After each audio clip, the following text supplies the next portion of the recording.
6. Segment your forces. The controlled chaos strategy.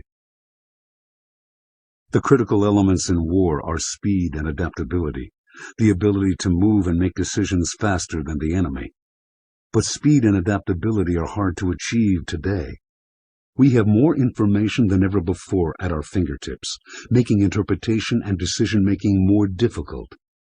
We have more people to manage, those people are more widely spread, and we face more uncertainty. Learn from Napoleon, warfare's greatest master. Speed and adaptability come from flexible organization. Break your forces into independent groups that can operate and make decisions on their own. Make your forces elusive and unstoppable by infusing them with the spirit of the campaign, giving them a mission to accomplish, and then letting them run. Calculated disorder. In 1800, by defeating Austria in the Battle of Marengo, Napoleon gained control of northern Italy and forced the Austrians to sign a treaty recognizing French territorial gains there and in Belgium.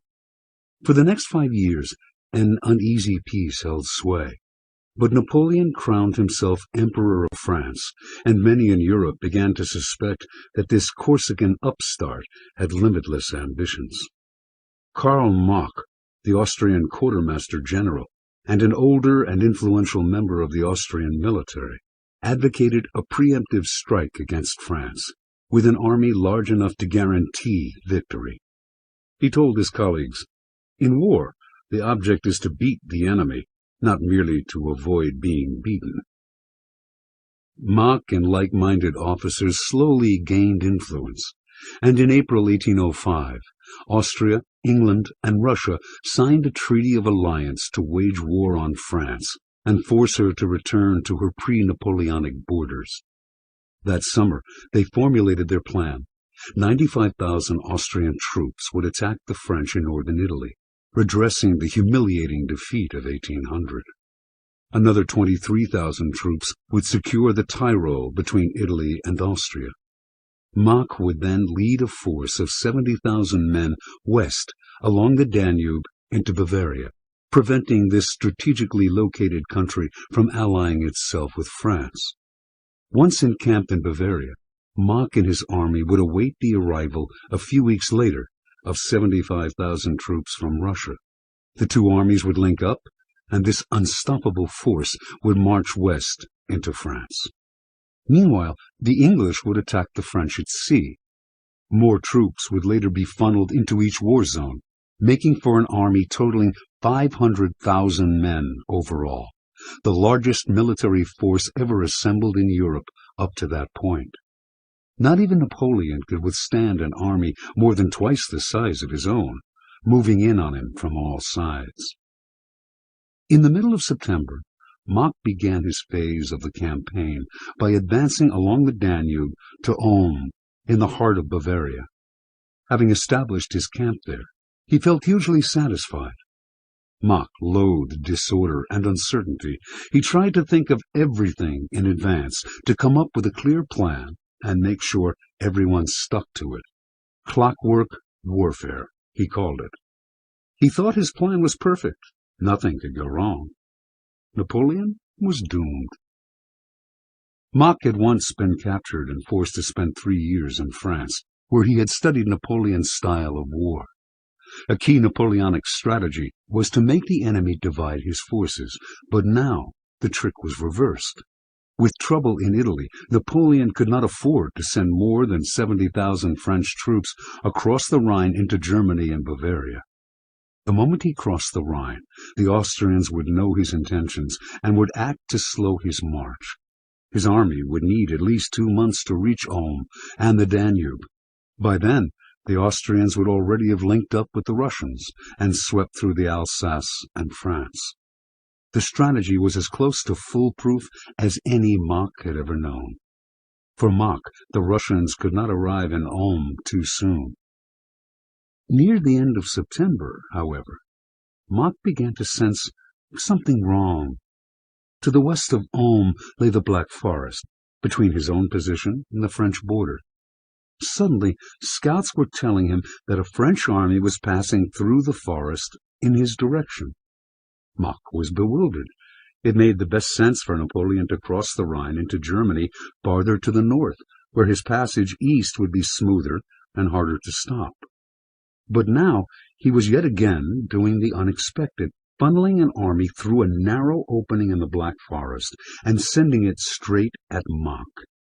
Even if this move were just a feint, Mach had to defend his position, so he sent part of his army west into the Black Forest to stem the French advance long enough for the Russians to come to his aid. A few days later, Mach began to feel horribly confused. The French were proceeding through the Black Forest, and some of their cavalry had come quite far. At the same time, though, word reached Mach of a large French army somewhere to the north of his position. The reports were contradictory. Some said this army was at Stuttgart, 60 miles northwest of Ulm. Others had it more to the east or even farther to the north, or quite close, near the Danube. Mach could get no hard information, since the French cavalry that had come through the Black Forest blocked access to the north for reconnaissance. The Austrian general now faced what he feared most: uncertainty, and it was clouding his ability to think straight. Finally, he ordered all of his troops back to Ulm, where he would concentrate his forces. Perhaps Napoleon intended to do battle at Ulm. At least Mach would have equal numbers. In early October, Austrian scouts were at last able to find out what was really going on, and it was a nightmare. A French army had crossed the Danube to the east of Ulm, blocking Mach's way back to Austria and cutting off the Russians. Another army lay to the south, blocking his route to Italy. How could 70,000 French soldiers appear in so many places at once, and move so fast? Gripped by panic, Mach sent probes in every direction. On October 11th, his men discovered a weak point. Only a small French force barred the way north and east. There he could push through and escape the French encirclement. He began to prepare for the march. But 2 days later, when he was on the point of ordering the retreat, his scouts reported that a large French force had appeared overnight, blocking the northeastern route as well. On October 20th, finding out that the Russians had decided not to come to his rescue, Mach surrendered. Over 60,000 Austrian soldiers were taken prisoner with hardly a shot fired. It was one of the most splendidly bloodless victories in history. In the next few months, Napoleon's army turned east to deal with the Russians and remaining Austrians, culminating in his spectacular victory at Austerlitz. Meanwhile, Mach languished in an Austrian prison, sentenced to 2 years for his role in this humiliating defeat. There he racked his brains, losing his sanity in the process, some said. Where had this plan gone wrong? How had an army appeared out of nowhere to his east, so easily swallowing him up? He had never seen anything like it, and he was trying to figure it out to the end of his days. Interpretation. History should not judge General Mach too harshly, for the French armies he faced in the fall of 1805 represented one of the greatest revolutions in military history. For thousands of years, war had been fought in essentially the same way. The commander led his large and unified army into battle against an opponent of roughly equal size. He would never break up his army into smaller units, for that would violate the military principle of keeping one's forces concentrated. Furthermore, scattering his forces would make them harder to monitor, and he would lose control over the battle. Suddenly, Napoleon changed all that. In the years of peace between 1800 and 1805, he reorganized the French military, bringing different forces together to form the Grande Armée, 210,000 men strong. He divided this army into several corps, each with its own cavalry, infantry, artillery, and general staff. Each was led by a marshal general, usually a young officer of proven strength in previous campaigns. varying in size from 15,000 to 30,000 men. Each corps was a miniature army, headed by a miniature Napoleon. The key to the system was the speed with which the corps could move. Napoleon would give the marshals their missions, then let them accomplish it on their own.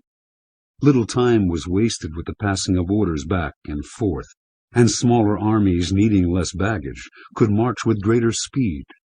Instead of a single army moving in a straight line, Napoleon could disperse and concentrate his corps in limitless patterns, which to the enemy seemed chaotic and unreadable. This was the monster that Napoleon unleashed on Europe in September 1805. Understand, the future belongs to groups that are fluid, fast, and nonlinear. Your natural tendency as a leader may be to want to control the group, to coordinate its every movement, but that will just tie you to the past and to the slow-moving armies of history.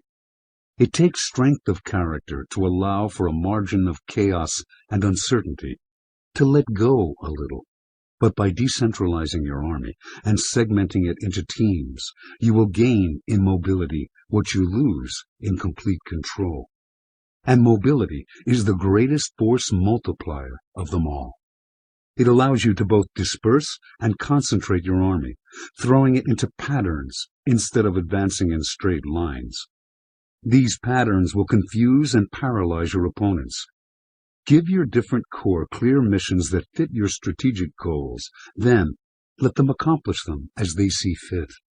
Smaller teams are faster, more creative, more adaptable. Their officers and soldiers are more engaged, more motivated. In the end, fluidity will bring you far more power and control than petty domination. Keys to warfare. The world is full of people looking for a secret formula for success and power. They do not want to think on their own, they just want a recipe to follow. They are attracted to the idea of strategy for that very reason. In their minds, strategy is a series of steps to be followed toward a goal. They want these steps spelled out for them by an expert or a guru. Believing in the power of imitation, they want to know exactly what some great person has done before. Their maneuvers in life are as mechanical as their thinking. To separate yourself from such a crowd, you need to get rid of a common misconception. The essence of strategy is not to carry out a brilliant plan that proceeds in steps. It is to put yourself in situations where you have more options than the enemy does. Instead of grasping at option A as the single right answer, true strategy is positioning yourself to be able to do A, B, or C, depending on the circumstances. That is strategic depth of thinking, as opposed to formulaic thinking. Sun Tzu expressed this idea differently.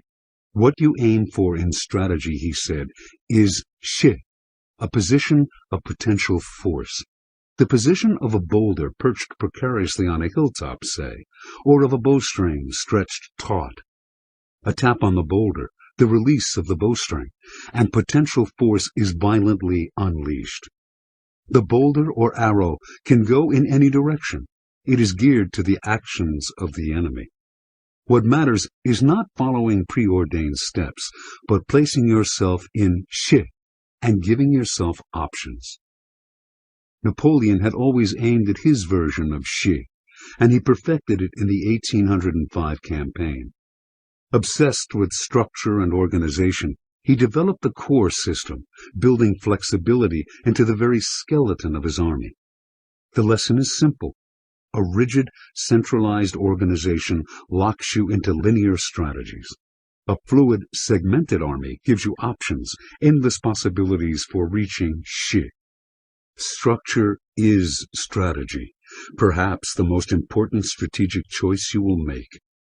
Should you inherit a group, analyze its structure and alter it to suit your purposes. Pour your creative energy into its organization, making fluidity your goal. Finally, you need to structure your group according to your soldiers' strengths and weaknesses, to their social circumstances.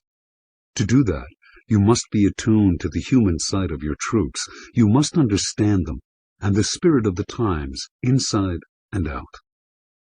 During the American Civil War, the Union generals struggled with the ragtag nature of their army. Unlike the disciplined, well-trained troops of the Confederacy, many Northern soldiers had been forcibly conscripted at the last minute. They were pioneers, rugged frontiersmen, and they were fiercely independent. Some generals tried desperately to instill discipline, and mostly they failed. Others just paid attention to map strategy, while their armies continued to perform badly. General William Tecumseh Sherman had a different solution. He changed his organization to suit the personalities of his men. He created a more democratic army, encouraged initiative in his officers, let them dress as they saw fit.